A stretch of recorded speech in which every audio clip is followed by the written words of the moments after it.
It's late autumn and we're out on the YouGarden nursery and we just had to stop to take a look at this Imperata Red Baron blood grass. And the reason we had to stop is obvious. Look at the colour. At this time of year, you get this beautiful, luxurious, gorgeous burgundy colour from here. But actually, there's so much to look at on this plant throughout the seasons. It first of all starts off a lovely bright green. In summertime, it turns a bright blood red, particularly if you plant it in a full sun position.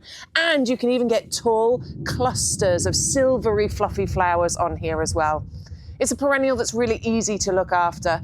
So it dies back a little bit in winter time, and then in spring, all you'll do is give it a little trim, a little spruce up, just to tidy the plant up when you see all that new growth starting to come through.